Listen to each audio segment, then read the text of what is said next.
Hello, everyone. My name is Bob Barker, one of the partners of BarkerGilmore. Thanks for attending today. It's a GC Advantage webinar, and the topic is building your influence as a leadership team member. And I'm thrilled to have Dave Yawman and his partner in crime, Mike Moshier. Dave is one of the strategic advisors and coaches on our team. He's a former GC at PepsiCo and also a partner with with Mike at Cresco Partners. Mike is the founder and owner of Cresco Partners, a former SVP of Human Resources at Novartis. I kind of think of them as a dynamic duo, and they've worked together for years, been friends for years, and like I say, I'm just really excited to be able to, that they've agreed to participate today and share their insights on leadership. As Michelle Banks, one of the coaches on our team, has said to me years ago, you can always be a better leader, and having some insight and knowing what Dave and Mike are going to be talking about today.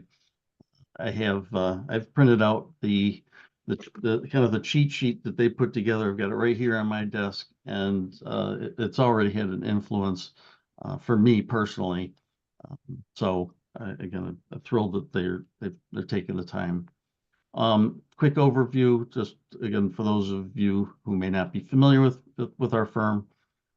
We help companies build and develop their legal and compliance teams. So all within corporations or other organizations. So we help them recruit at the executive level, the GC, CC, or CCO, as well as recruit key members of the legal departments that are lawyers. And then from a development standpoint, again, it's helping to develop the talent through executive coaching, succession planning, and the like. So, that's just kind of a quick overview. And so the GC Advantage program, which you're participating in today, it's our complimentary professional development program, kind of a way to share some tips and tricks, so to speak, that the either strategic advisors or the search consultants on our team, as well as guests such as Mike, have gleaned over the years, just to help you be more effective in your role and grow and just be successful. Today's session is recorded. Those who are attending today will be getting notified when the recording is available, and that'll be just in the next couple days, and that will also include the slides that are being presented. We also have just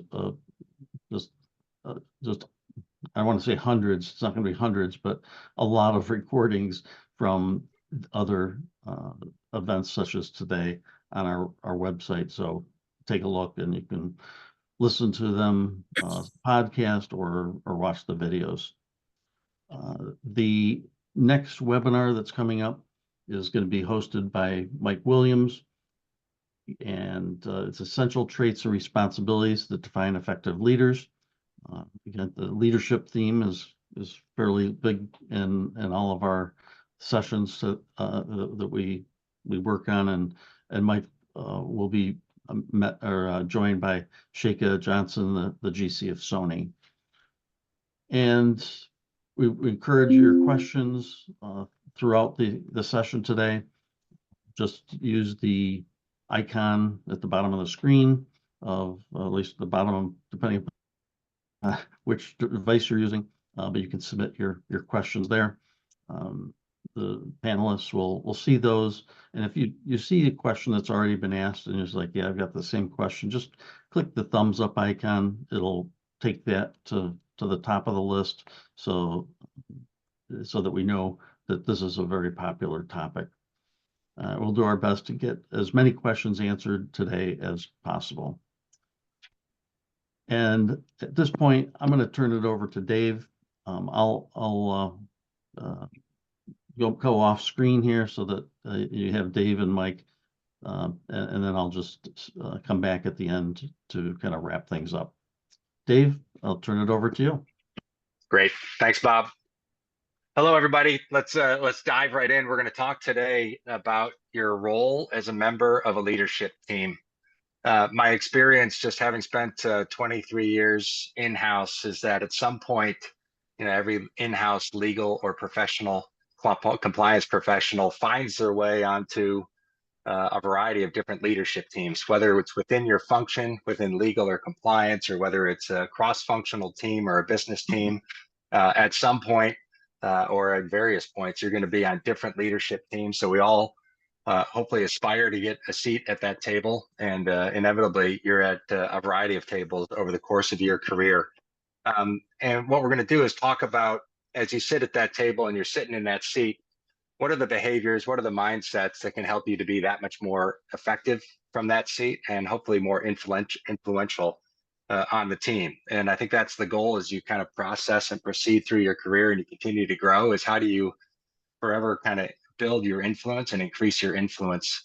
Hopefully what we talk about today is a little bit helpful in nudging you along on that journey.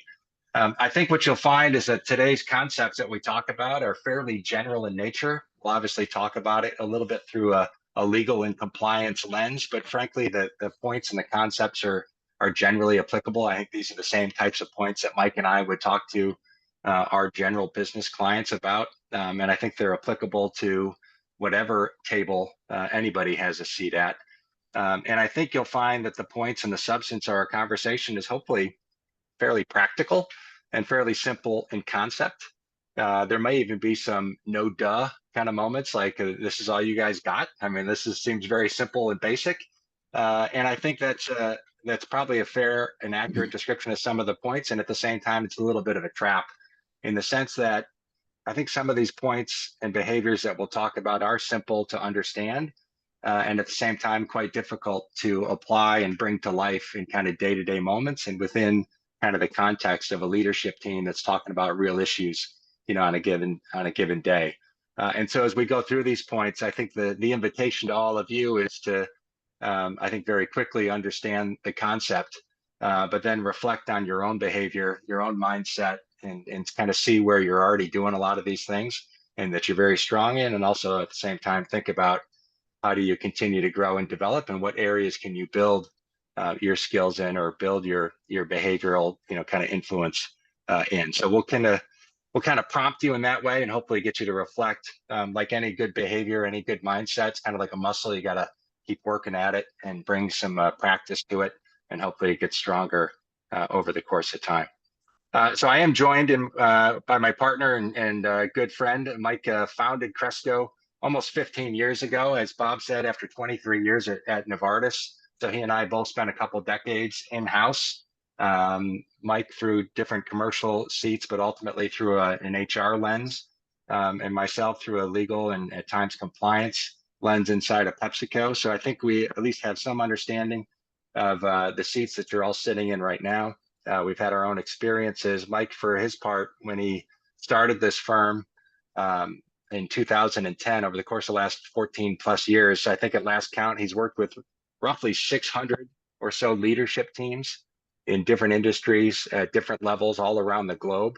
So you just think about the thousands of leaders and hundreds of leadership teams that he's had the opportunity to see. He just knows a lot about leaders. He's studied human behavior in this context for a long time, and made a lot of great kind of learnings, lessons, observations, et cetera, that we'll bring forward on this call today, in this webinar today. And I joined Mike about 3.5 years ago after my own kind of legal and compliance career.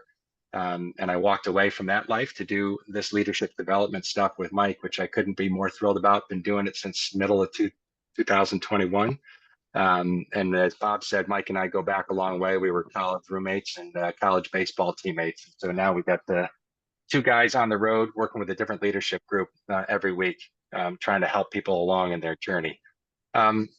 So let's get into it. We're going to talk about kind of, again, the behaviors, the mindset that it takes to be an effective leadership team member. But Mike, maybe just to kind of set some context, for this discussion, and we'll put the points up here and just let them sit there for a minute. But Mike, set the context as to kind of how this list first started. I've heard you tell this story, but kind of what was the genesis of kind of making some of these observations? Yep. Thanks, Dave. And hello, everyone. As Dave pointed out, we're pretty pragmatic guys, and we want to stay true to that in this conversation and keep it really sort of pragmatic and punchy. But let me set the context by telling the Spanish lady story. That's what I call it, the Spanish lady story.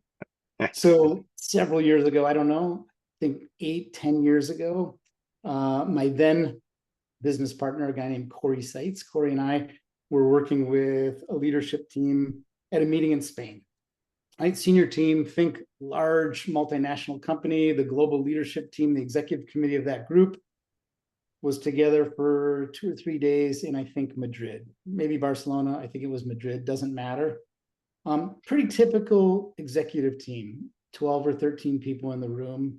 We spent 2 or 3 days with them, as we do with all these leadership teams. And then we get in the taxi on the way back to the airport. And I started talking to my partner about the week. And I pointed out to him that there was a woman in the room who was extraordinary. She wasn't the leader. She was a member of the team. She was exceptional.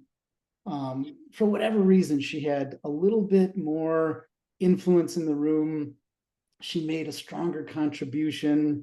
She just provided more value than anyone in the room. And, he had noticed it as well. And we started talking about this woman. And we started talking about what is it that made her so exceptional? Why was she different? And at that moment, I pulled out an index card out of my briefcase, and we just jotted down a couple of things that she was doing in the meeting that, in fact, made her exceptional. And they weren't that sophisticated, but they were really powerful. And then as we talked about her, we thought, oh, this is really interesting because we're with a different leadership team every week somewhere in the world. And we have the opportunity in this laboratory of human behavior just to watch and pay attention to what makes some people really effective in a leadership team environment and what makes some people kind of average or maybe even dysfunctional on the leadership team. And so we've been tracking this now for, as Dave said, the last, several years and hundreds of leadership teams. And now we've got this sort of running list of behaviors that make leadership team members effective. Not related to lawyers or CFOs or CEOs, just on a leadership team, what makes people really effective. So I'm going to give you a couple of these, and Dave, you chime in and share some of them as well. But let me start with an easy one. So here's what we noticed. Powerful leadership team members somehow find a way to stay present, right? Just stay engaged. So when you're present in the leadership room, people tend to engage you and talk to you directly. Every team we're with, it seems there's 2 or 3 people in the room who are what we call drifters. Like we call them drifters. On the break, Dave will say, we've got a drifter here. Right? And the drifters are the people who, they drift into the conversation. They're brilliant. They make a good contribution. They add value, and then they drift away. Physically, they're still in the room, but they're gone. Maybe they're on their phone. Maybe they're multitasking. Maybe their mind is just left and they're with someone else, right? So these drifters, over time, they become marginalized on the leadership team. People realize it when you're not present. Like they know when you're peeking at your phone. The minute you do, you're with someone else. You're no longer engaged in the meeting. And what we've noticed over time is that these drifters tend to have less influence, right? The rest of the room starts to speak to and address the people who are always present with them and starts to, for whatever reason, marginalize those that are in and out of these meetings. So it's obviously easier said than done, no doubt. Tell a quick story about a CEO that we're working with. She's really good, but she has a tendency to be distracted. And she knows this about herself. And so what she does, the structure she's created for herself is when she walks into the room, she will just close her eyes for a short moment, maybe 5 seconds. And that's a signal to herself that when she opens her eyes, she's going to be present with the people who are in the room with her. Without distraction, without the phone, without multitasking, she's going to be present with the people in the room. So as a structure for her own sort of discipline, she starts every meeting just by closing her eyes. So the first thing that we're noticing is that those that stay present and remained engaged tend to have more influence in the room. So don't be the drifter on the team. And it's a great point. You think about today's society, Mike, we see it every week in these behaviors of the people. It's so hard to actually be present. You know, this is a lesson for life and relationships in general. So we're talking this in the context of being a member of a leadership team, but think about your spouse or your partner or with your kids, you know, to be super present and engaged with them gives full attention to that other individual, and it draws that person into you. And the same context happens around the table of a leadership team. You know, we get a lot of questions also about kind of hybrid teams and people that are on Zooms or participating remotely or what have you. The same concept applies. You know, I'm always surprised to see the number of people that don't have cameras on, that are clearly multitasking while in meetings, you know, remotely. I think it's that much more difficult when you participate remotely to stay present and engaged, but the point's still the point. The more that you can do so, the more impact and influence you'll have on the team, and the team knows that you're present and engaged, and thus you'll have more influence and more impact. You'll have an ability to comment, you know, more frequently with more weight if you're just present. So a pretty simple one to start, but simple in concept, but hard to execute, as is the second one. And so accountability for individual success. This is the concept of just do what you say you're going to do. And that is like one of the most no duh comments that anybody can make. I mean, you're all experienced professionals on this call. You're probably having great, successful careers. You've probably made a good chunk of your living just by getting stuff done. What we're talking about here is that in the context of a team, doing what you say you're going to do 100% of the time without fail ends up being a bit distinctive on most teams. And if you do what you say you're going to do 100% of the time, not 95%, 100% of the time, the rest of the team, what we've seen, comes to depend on that person, rely on that person, knows that that person is trustworthy to do what they say they're going to get done. And through that kind of build of credibility, you ultimately build your own impact and influence on the team. And the counterpoint is true as well. There's always members of a team. Think about the teams that you're on right now. There's always members of the team that while they say they're going to do it, or they'll take care of it, or they're assigned something, there's always a little bit of a question in the back of your head as to whether they're really going to get it done, or they're going to get it done on time. And there's a little creep of question in the mind about some people on the team.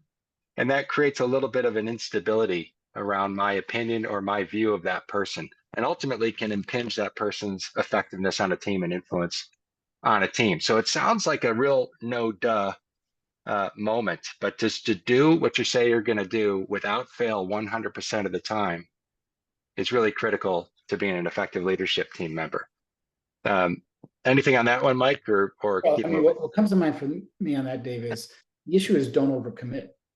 Right, a lot of leaders have the problem of they overcommit and then they can't deliver. Right, and our view on this, especially in the leadership room, is if you can't deliver, don't commit.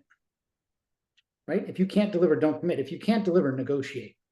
Yeah, I can do that. I can take that for the team, but I can't deliver it by September 1st. I can deliver it by September 15th. Can we agree on that? Okay, I commit to September 15th. So the problem we see is, you know, highly ambitious people, they want to do the right thing, they overcommit, and then they don't deliver. And then they build a reputation as people who take stuff on and don't deliver, right? It's an integrity issue, actually. Integrity is not, hey, are you going to steal my wallet during the coffee break? That's not what we're talking about. Integrity is, can I rely on you? Like, are you credible? You know, do you do what you say you're going to do? And it's powerful in a leadership team. It's great. So let's take that and keep moving this list, and start talking about kind of getting out of your own silo and thinking about the collective group, Mike. So this is interesting. So think about commitment to team over self. Right. So on a leadership team, you've got 10 or 12 or 8 members. They all run sort of some vertical. Maybe it's a function or a geography. Everyone's got their day job. But the idea is, can you operate with a commitment to team over self? Meaning, can you pick your head up outside of your silo, outside of your function, And can you engage across the organization? Can you get involved in someone else's business? Can you challenge your colleagues? Can you support your colleagues? Or are you just playing in your vertical? The idea of committing to team over self is the concept of, look, I'm willing to make sacrifices, even tough sacrifices, for the good of the team. So what would that look like on a leadership team? Very, very pragmatically, what does it look like? It could look like anything related to resource allocation.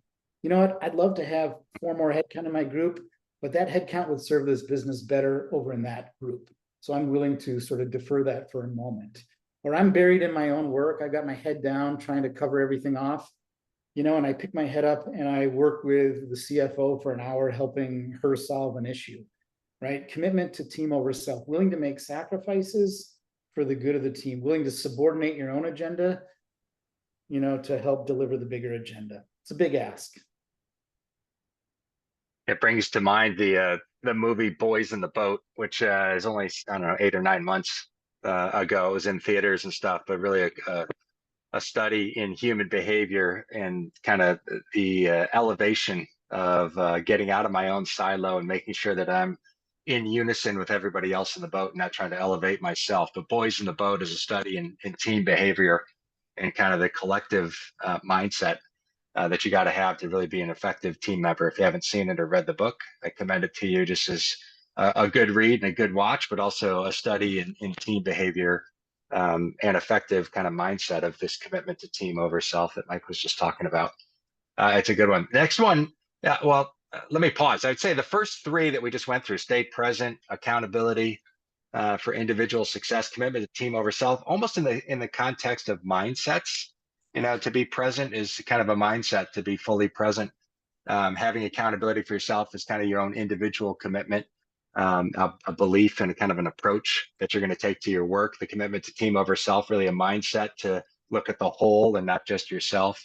And we switch a little bit. I think we segue a little bit into behaviors now. And the first one that we talk about is candor. And candor is super critical on a leadership team. And for reasons that I think we understand and we see every week, it's a bit elusive within certain teams and certainly from certain individuals. The way that we define candor is very simple. Just say what's on your mind. Share your perspective. And for some reason, it's very hard for some people to get that thought in the back of your head to come out the front of your mouth. And in that sense, you lose an opportunity to share with the rest of the team your perspective, to support something that's on the table with the team, to challenge something that's going on within this team. But you have a perspective, and as a member of a leadership team, you actually have a duty, a responsibility. It's part of your job as a member of that leadership team to share your perspective. If you're frankly not going to speak up and share your perspective and operate with candor on the leadership team, you don't need to be there. So the challenge is to how do you get your voice into the room, and having a commitment to your own speaking up and sharing your perspective on most topics is kind of a critical part of being a good member of a team. We see a lack of candor on some teams, and Mike and I have studied kind of the underlying reasons as to sometimes why is there a lack of candor on a team. And we've come up with a few reasons that we observe. And these, just throw them out there real quickly. First, sometimes there's a bully on the team or somebody that's just aggressive on the team. Sometimes it's the boss. Sometimes it's a leadership team member, another colleague on the team. But boy, every time I say something, that person's just mean and nasty and is aggressive in their response to my comments. And sometimes when there's that kind of tonality within a team, it gets candor to go down. It may silence me or silence others on the team because I frankly don't want to have that mean, nasty monster kind of jump at me and come at me. So I'm just not going to talk. The second reason that we see sometimes is that on certain teams, the listening is just not very good. And so people actually try to speak up. They try to share a point of view, but nobody's listening. And if the listening on a team is particularly bad, or especially by people that might be in leadership roles or leading topics, and ultimately people are trying to get their voice in the room, but nobody's listening, ultimately people will go quiet. They'll stop trying. And so ultimately, if you really want to evoke candor and try to get more candor out of a team, you have to be a better listener. But that can be a reason that sometimes people go quiet. And finally, and I would challenge this group in particular, all my legal and compliance colleagues on this call, is sometimes individuals just have a lack of confidence to be able to speak up. Like they have this thought in the back of their mind on a particular topic. They go through this little internal dialogue. Should I say it? Should I not say it? I don't know. I'm not really the expert. It's kind of a business issue. I don't really have all the knowledge or experience in this area. I'm not going to say it. And in that moment, you lose the opportunity to share your perspective. You lose the opportunity to perhaps make a good contribution and to have some influence on the team. But it really stems from a lack of confidence. And so the prompt on this is just to absorb the concept that as a member of a leadership team, you have a responsibility to share your perspective. It's actually, you don't get a seat at that table unless you earn it. And if you're not going to speak up and share your perspective, you don't need to be there. So if you're not operating with candor, one of the questions you have to really kind of spend time thinking about is why. If I'm not speaking up, why aren't I speaking up? Like, what's getting in my way? And can I address those things so that I can ultimately get my perspective into the room? Yeah, Mike, anything to add? When I think of the famous Spanish lady, one of the things that she did, and we've seen it now repeated over and over in leadership teams, is you want to have a point of view on just about every topic. Look, there's going to be a couple where you just don't have anything to add. You don't talk just to get your voice in the room. That's wasting people's time. But you should have a strong point of view on just about every topic. Whether it's a commercial topic, a human resources topic, a legal topic, a compliance issue, whatever it is, you should have a point of view and contribute in that way at the leadership team. That's kind of an expectation. So yeah, I think you should consider yourself, share your point of view generously, right? People need to hear from you, and you should step into that space. Let me give you another one to think about, this idea of being brief and bright. So we watch people in our little laboratory every week communicating with their peers on the leadership team. And here's what works. Brief and bright works. Long and dumb doesn't work. So let me give you an example. When I say brief, what I mean by being brief is you need to articulate your point of view quickly and concisely and then get out of the way, right? The dynamic on a great leadership team is everybody has a point of view. We all share a point of view. There's room for everyone to contribute, which means you've got to get out of the way. For those leaders who like to get a hold of the microphone and lecture their peers, it typically doesn't work, right? Everyone sort of fogs over. No one has the attention span to listen to a lecture, and people stop listening to those folks who drone on and on and on. So articulating your point of view quickly and concisely is really powerful. What I mean by being bright is simply provide value in the conversation. Don't just repeat what someone else said. Don't just resist someone else's idea. Come with a new thought, a fresh idea, change the debate, bring something brief and bright. Make your point firmly, assertively, and then get out of the way and let your colleagues make their point. Be brief and bright. Mike, one of the questions, and there's a few Q&As coming in already and stuff. One of the questions that just came in was, if there is somebody that's kind of monopolizing the conversation, we see it all week, right? On the teams that we work with, there's often 1 or 2 or 3 people on the team that are just, using all the air in the room. It can be difficult to deal with that, especially if you're somebody that actually processes or thinks about things a little bit. Is there any tips to deal with somebody that's kind of monopolizing the conversations? Do you have thoughts about how to deal with somebody that's kind of sucking all the air out of the room? So let me just react to the question, right? And just from experience, on great teams, the team itself will self-police that. So they're comfortable enough with each other that someone in the room will sort of step in and ask that person just to hold on and let other people into the conversation. So where there's trust built and the team is well developed, we notice they start to self-police each other in the room, right? And they give each other feedback, they challenge each other. If your team's not to that point yet, you might start by just grabbing that person offline, right? And talking to them one-on-one. So one of the things we really believe in is the power of peer feedback. Like with your colleagues on the leadership team, can you pull them aside after the meeting or on the coffee break and give them some feedback in the spirit of helping them develop and helping them grow and giving them, more influence? So having a conversation with someone and saying, look, I think you'd be more effective if you articulated that quicker and allowed other people in the conversation. The team would engage better. I think providing that kind of feedback offline is helpful. If you're comfortable and there's enough trust in the room, doing it right out loud in the room is also equally good, right? We love these leadership teams that self-police and challenge each other in the room. And we see it a lot. And I think that answers another question that had come in just a minute ago when we were talking about candor and kind of my references to when there's a bully in the room. Like, how do you suggest handling, a bully that inhibits candor? I think the response is largely the same. Hopefully, the team can self-police and has an understanding or sets an expectation within the team that we're not going to be aggressive with each other. I mean, ultimately, when we talk about candor, we're talking about very direct commentary, direct sharing of perspectives, but we're not talking about being aggressive. And that's an important distinction. And everybody should appreciate that candor doesn't mean aggressive. When you're sharing your perspective or sharing your tone or sharing your viewpoint, tone matters. And so we all own kind of being able to be direct. That's important. That's a healthy thing to do.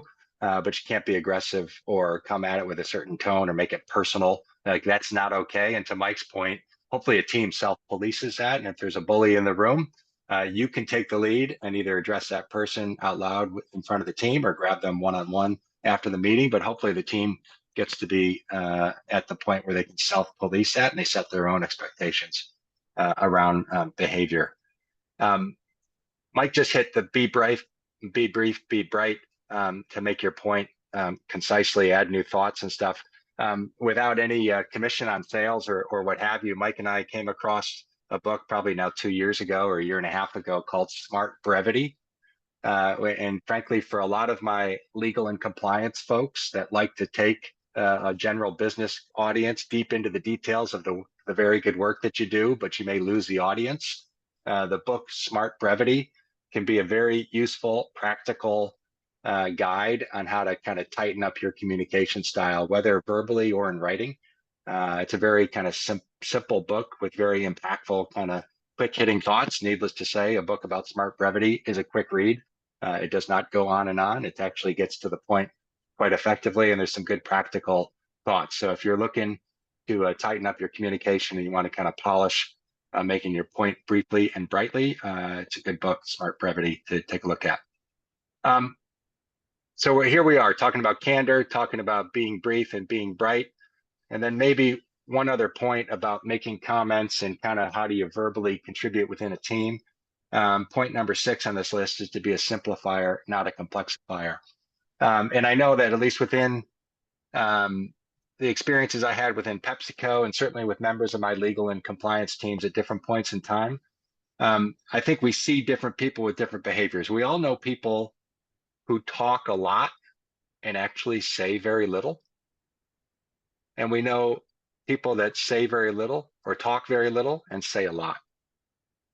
And so think about that dynamic. You really want to simplify what you're saying, tighten up your communication, and simplify things, not complexify things. We know people that can take the very simple things and make them very difficult, more complex. And we similarly know people that can take very complex issues, boil them down, and make a simplified statement of what's going on, or crystallize the issue that we're talking about or the factors that we have to consider, and help the team along just by simplifying it.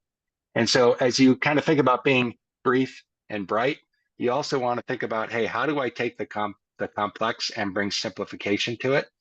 And unfortunately, maybe because we in legal and compliance are so steeped in the details and get very much into the nuances of things, sometimes we have a tendency to complexify things. And so I think it's a very good prompt, especially for the group on this webinar, to think about, hey, how do I simplify my message, make sure I understand my audience, and I'm tailoring my message for my audience, and try to get to a very simplified statement of the point that I'm trying to raise. Thoughts on that, Mike, or take the next point if you so choose. Yeah, let's take the next one, this idea of how you listen. So when you think about having influence on a leadership team, we often default to how you articulate, what you say, how you talk. I could argue that a lot of your power on the leadership team comes from how you listen, right? And this never gets discussed on a leadership team, but There are two very distinctly different ways we observe leaders listening on a leadership team. One is, I'd call it level one listening, is listening from a place of judgment or critique. So look, someone's in the room, they're speaking, and you're immediately critiquing what they're saying. You might be doing it to me right now, right? Is he credible? Is he not credible? Do I agree with him? Do I not agree with him? How am I going to rebut what he's saying? So it's listening from this place of judgment or critique. So the problem with that listening is that it creates distance in the relationship. So if you're listening from a place of judgment, whoever is talking to you is going to feel that, and they're going to start to pull back from you. Because quite frankly, they feel judged and they feel critiqued, and that will put them back on their heels. So they will start to pull away from you in that relationship because no one wants to be judged. By the way, try it with your kids. If your kids come to you with a thought or an idea and you immediately listen to them from a place of critique or judgment, they will back away from you and they're less likely to bring their thoughts to you in the future. There's another way, right? We see it in the boardroom. You could listen from a place of curiosity. I'd call it level two listening. Get curious, right? So when someone's speaking to you in the boardroom, get curious about what they're saying. How'd you come up with that? Why is that idea so important to you? What about this idea do you like so much? Why are you so passionate about this? Really genuinely trying to understand, genuinely being curious with them. The result of that is it draws people into the relationship, right? Now they feel heard, they feel connected, and they will lean into the relationship with you, right? So how you listen to people will in many ways determine how they feel about their relationship with you. And by the way, the same thing, use your kid example again. If your kid comes to you and you just get really curious with no judgment and listen from a place of genuine interest and trying to understand, they will lean into that relationship and share more with you. What we notice in the boardroom is that people who listen from a place of judgment and critique tend also to get marginalized because people don't like dealing with those people.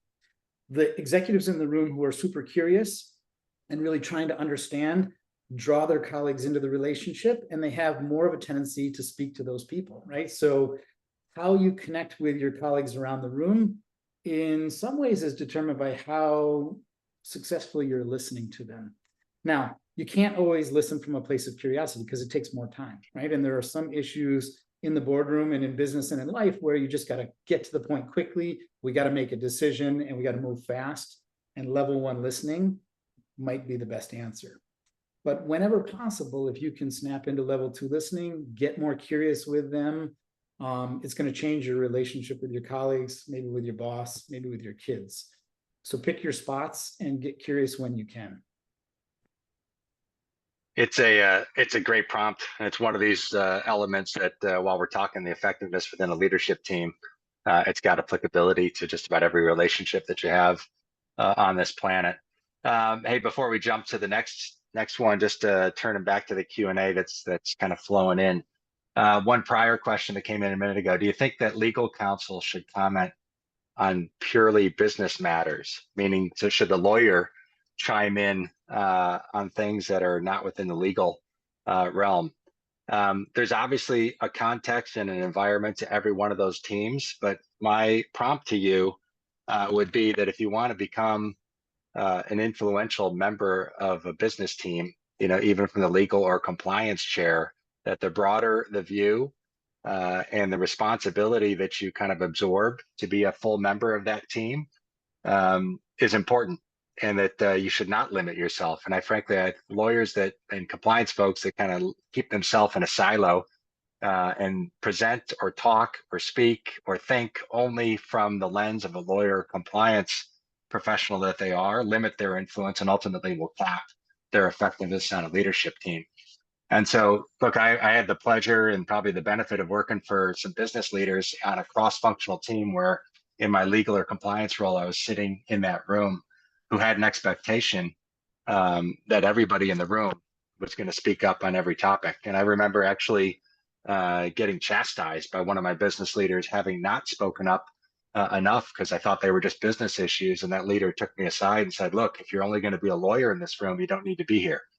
And so I would suggest to you that the less of a siloed approach you can bring to a leadership team, the more influence and effectiveness you'll have, and frankly, you'll grow.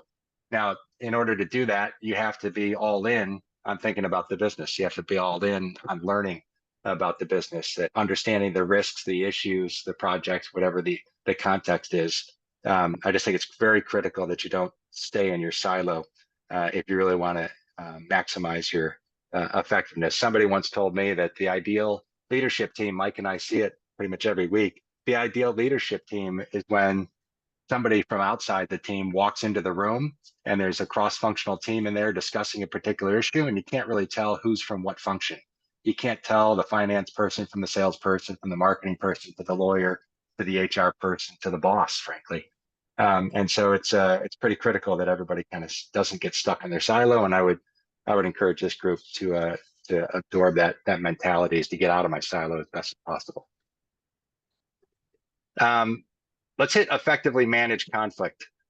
It's an interesting thing that we see teams deal with and struggle with every week, is if you get candor into the room and people start getting their perspectives into the room, they're going to ultimately have different ideas, and different ideas just triggers conflicts. And when we talk about conflicts, we're not talking about a hockey fight or a bar brawl. We're talking about disagreements. You know, I want to go left, you want to go right. I think we should go north, you think we should go south. If there's a healthy environment to speak up, people are actually speaking up with candor, then disagreements happen all the time. It's actually what you want on a leadership team, is you want a variety of perspectives. So you're going to get a different series of opinions and thoughts on which way to go. And that ultimately means that we're going to have some conflicts and disagreements. So your ability to effectively manage conflicts ends up being a critical part of whether you're an effective leadership team member. And when we talk about this, we've all been in those conversations when we sense disagreement in the room and everybody just lets it sit there and maybe actually just stay hidden or undiscussed. And so one of the prompts is, hey, can you be the person on a team that actually puts the uncomfortable topic into the middle of the room, that doesn't let the conflict and the disagreement go unaddressed? Can you actually steer into that tension and try to help the team deal with it, discuss it, and hopefully work their way through it so that the team can actually get to a better decision? A lot of times, to the point of bringing different decisions and wrestling with different perspectives, the team ultimately ends up making a better decision than it would have had it just kind of shrunk away from that conflict. So can you be the person that effectively raises the uncomfortable point and steers right into that tension, that deals with conflicts directly? And this is another point that I think is a good, healthy behavior to bring into a team construct, but it's also an excellent behavior relative to your own individual approach with other colleagues or on topics that you might have disagreements about. So can you steer right into those points of conflict? Mike, as I read through, go ahead. Yeah, we don't have a lot, Dave and I, but what we do have is some perspective, because we just see so many teams operating week after week. And very often we see executives who carry the story with them that conflict damages relationships, right? This is the story. If we take on that tough issue, it's going to get difficult. Relationships are going to be damaged. I don't want to damage the relationship, so we're going to avoid the issue. And the team goes passive. They go into avoid mode. And, you know, I think if you stopped and reflected on that for a moment, you'd realize that story is not true. Conflict does not damage relationships, right? Poorly managed conflict, that will damage relationships. I'll give you that. Well-managed conflict always strengthens relationships on a leadership team. So, you know, can you be the person in the room who has the courage to raise the tough issues that need to be discussed and help that team resolve those conflicts in a healthy way, as opposed to either avoiding them or getting overly aggressive with each other? I mean, you talk about the Spanish lady, like these are the behaviors that we see. Every team has one or two people who just has a little bit more courage to take on the tough issues, and they're really powerful, right? They're really helpful for the leadership team. The other one that teams struggle with, I mean, they struggle with conflict all the time. It's tough. They also struggle with decision-making. Like, it's remarkable. We watch this week in and week out, how tough it is for leadership teams to make big decisions. So just a couple of thoughts on that. How can you in your seat help a leadership team with their decision-making? A couple of things come to mind. For one is someone in the room has got to be able to frame the issue. Like, can you help the organization? Can you help the leadership team get really clear on what is the decision that we're going to take? right up front before the debate even starts. What's the decision that we're taking here? And equally important, how are we going to take this decision? Right? Because on leadership teams, decisions get made in many different ways, right? Sometimes everyone defers to the boss. Sometimes everyone gets a vote and we use democracy. Sometimes we go for consensus. There's a lot of different ways leadership teams can take decisions. One way that you can be super helpful is to bring clarity to what is the decision we're going to make and how are we going to make this decision? Who's the decision maker in the end? That's a really important role on a leadership team. We see teams talk, and they never get to decisions, right? And then the discussion ends, they run out of time, a decision's not been made. Now we got to reconvene, or a decision gets made offline. And it's pretty dysfunctional. And by the way, it's pretty slow as well. So to the extent that you can help your leadership team frame the decision and be clear on how we're going to take this decision is really helpful to the leadership team. Really powerful. Yeah, and it ties into managing conflict.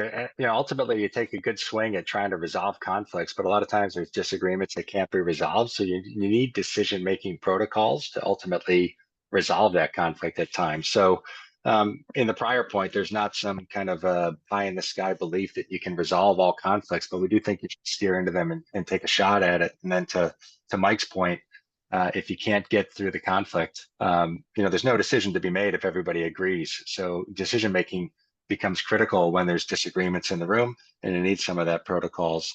And if you can be somebody that helps the team make good decisions, then you can be more effective and really help the team along. Maybe the last one before we hit some more of this Q&A, Mike. I don't know, I've heard you say this is the lesson from kindergarten. But can you be the leadership team member who brings optimism, who brings ideas, solutions, sunshine, not darkness, not problems, not negativity, not death, to whatever topic we're bringing that's sitting in front of us on the table. And this is a little bit of watch out for the legal and compliance professionals on this call in particular.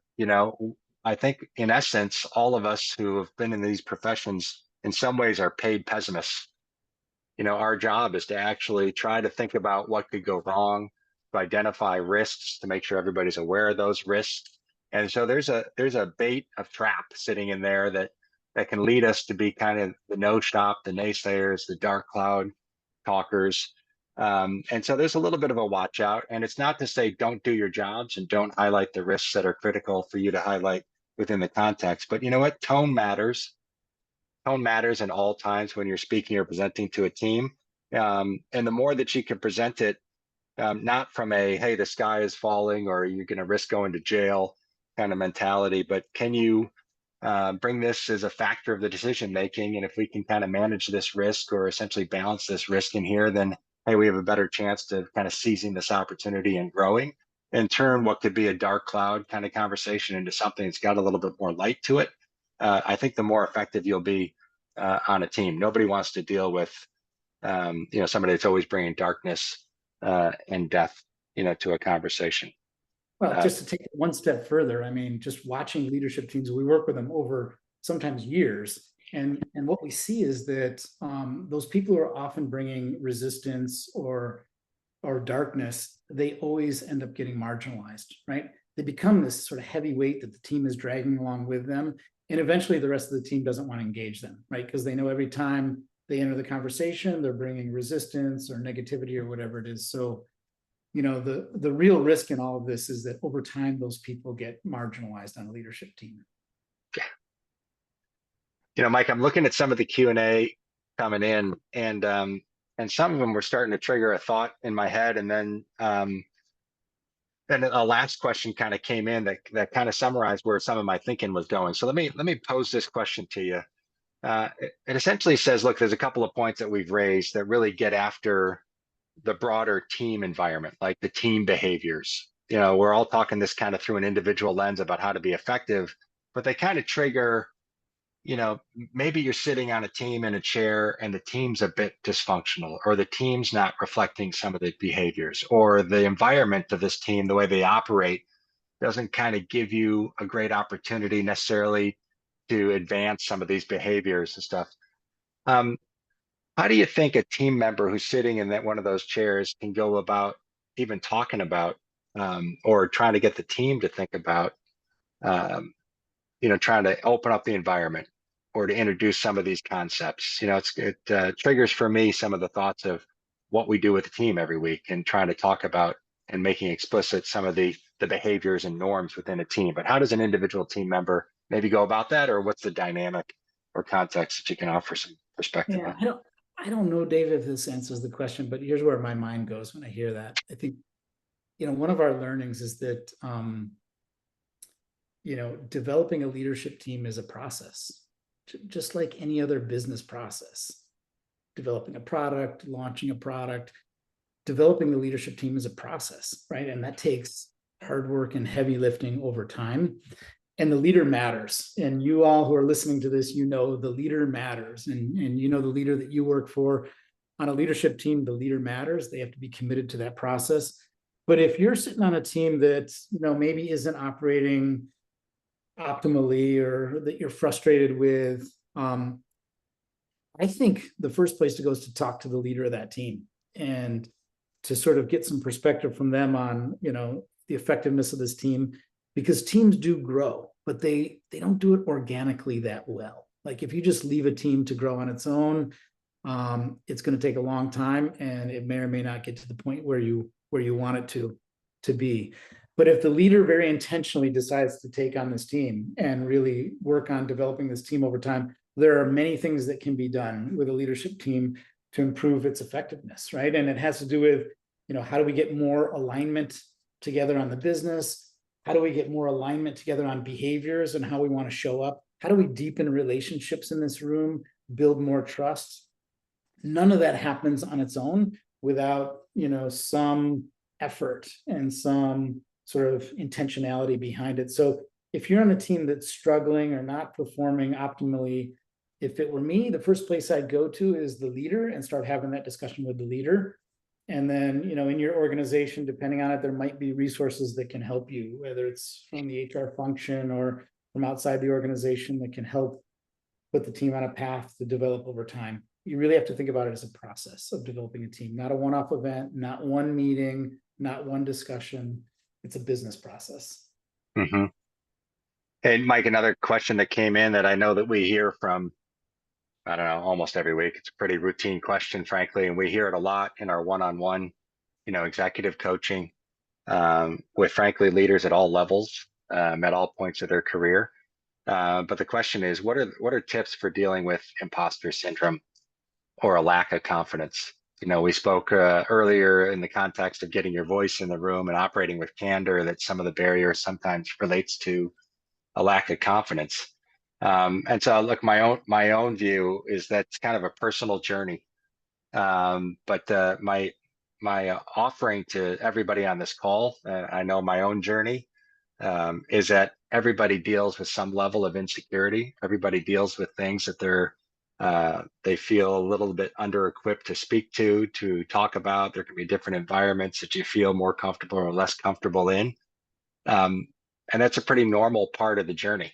And so if for any reason you think you're the only one walking around with imposter syndrome or a lack of confidence or some insecurity, you're woefully mistaken. It's one of the most typical things that we hear about. And frankly, I think everybody's got some level of insecurity that they walk around with. I think it's part of the human condition. And I would suggest to you that it's not that some people have it, some people don't. My suggestion is that some people deal with it differently than other people. And does that insecurity or does that lack of confidence stagnate you? Or does it help you kind of work harder, prepare more, and ultimately practice getting more comfortable speaking up? And I think that's kind of a journey that everybody takes. And some people get farther along in that journey at different times. But I would just offer to you that it's very normal for people to think about. And it's just something to be addressed and kind of chug your way through and try to push yourself through it. But Mike, do you have any thoughts on kind of the imposter syndrome? Yeah, I mean, we hear it all the time, right? From the most senior executives out there. Call it imposter syndrome, call it a crisis of confidence, call it fear of failure. In fact, that's where it comes up a lot, in this concept of fear of failure. I would say most humans travel the world with a fear of failure. They don't want to let their family down. They don't want to let their boss down. They don't want to let their team down. To a greater or lesser extent, we're all suffering from that. We're getting into a much deeper conversation, but where my mind goes to on this is really sort of doubling down on, a deep self-awareness. What are you good at? What are the gifts that you have, the 2 or 3 core strengths that you bring to the party? What do you believe in, right? What are your core values? What do you hold dear? And really leading from a place of, confidence, the combination of your core strengths and your core values, and leading from that place. To do that, you got to do some soul searching. You got to get really clear on what you stand for and what you're good at. But I think living your life with a fear of failure, or worried about what everyone else is thinking about you and judging you, is a very vulnerable place, right? You want to set your own standards for success and not be subject to what everyone else thinks about you and how they judge you. It's a tough question. We all suffer from it. Another question: how do you manage a leadership team where some are cheerleaders, meaning they say yes to everything, and the rest are afraid to disagree, with the leader, or the CEO? Look, I think at least from a legal compliance or other seat at the table, I think your role is to somehow gain influence. And as a legal and compliance professional, I would suggest you even have a higher duty to make sure that you're getting your perspective into the room, especially if it's an issue that matters to the shareholders, that matters to others. You have a duty that perhaps sits outside of the room at a higher level than even the CEO. I think you have to create your own leadership profile. And to the extent that there's either sycophants in the room or people that never challenge a particular issue, I would just suggest to you that from our perspective is dysfunctional behavior on a team. And that in some ways, to carry out your role and your professional responsibilities, and frankly, whether that's through a legal compliance or just to be a great executive, I would suggest to you have a responsibility to speak up and share your perspective. Now, how you do that, when you do that, the tone with which you do that all matters. So there may be certain leaders, there were leaders that I dealt with that were very difficult to challenge directly in a group setting. I knew that. I could wish that to be true or untrue. It doesn't really matter. But I found with some of those leaders, it was easier and more effective for me to do it one-on-one after the meeting. There were other leaders and other team dynamics where it was easier to do that or a little more edgy to do that. And it just became part of my own leadership journey to not shy away from those conversations. And candidly, and not to invite this or over dramatize it, but I got some good advice about halfway through my legal career. And somebody just told me, look, get comfortable with the idea that you might lose your job because some people don't like to hear what you're saying. And because there's times where every now and then a good lawyer or a good compliance professional has to tell significant leaders that they're screwing up or doing something wrong or can't take the path that they want to take. And so you'll be liberated in doing your job and speaking more freely and more responsibly if you kind of get comfortable with taking the biggest risk off the table in your own head. It kind of liberates you just to be able to share your perspective. Any closing thoughts, Mike? We're approaching the top of the hour. Talking about leadership team effective behaviors and stuff. My sense is everybody kind of on a journey to try to develop some of this stuff. They work within a context and stuff. Hopefully some of this has been helpful, but any closing thought from you? Yeah, I guess, as I look at this list that we put together, it's sort of a running list of behaviors that we see that are really effective on leadership teams. Look, if you can pick 1 or 2 of these, 2 or 3 of these, and practice them and develop them in your role on your leadership team, it's going to make you more valuable in the room, and it's going to be more fun for you, to be part of that team. So don't feel like you gotta do all 10 of these. Pick 1 or 2, that really resonate for you, and give it a shot. Work in progress. Well, for all those out there, it's a wonderful treat for me to be able to work every week with my best friend in the world. So thanks for taking an hour out of your life, Mike, to join us in this endeavor with BarkerGilmore, and appreciate it. We'll see you next week somewhere on the road where we're going to be at. And Bob, turn it back to you. Hey, thanks so much, Dave and Mike. I've got my page filled with notes from this conversation. Like I say, I may mention at the beginning, I printed out this list. It's sitting on my desk. and it's just very practical things that we can each do to improve our leadership as well, particularly in a group setting with other leaders. So I really appreciate you taking, again, your time sharing these insights. We continually want to make this program as effective as possible. So appreciate taking a minute. We're going to send a survey out to everybody who participated to get your feedback. And obviously, if you have a team where you think Dave and Mike can be helpful, reach out to Dave or Mike directly, and or feel free to reach out to me, particularly if you have where you're individually looking to improve your effectiveness, your leadership, and we can talk about your needs and how we can be of assistance. So again, thanks so much for everybody joining today, and look forward to having you participate in one of the future GC Advantage events here. Thanks again. Have a wonderful day.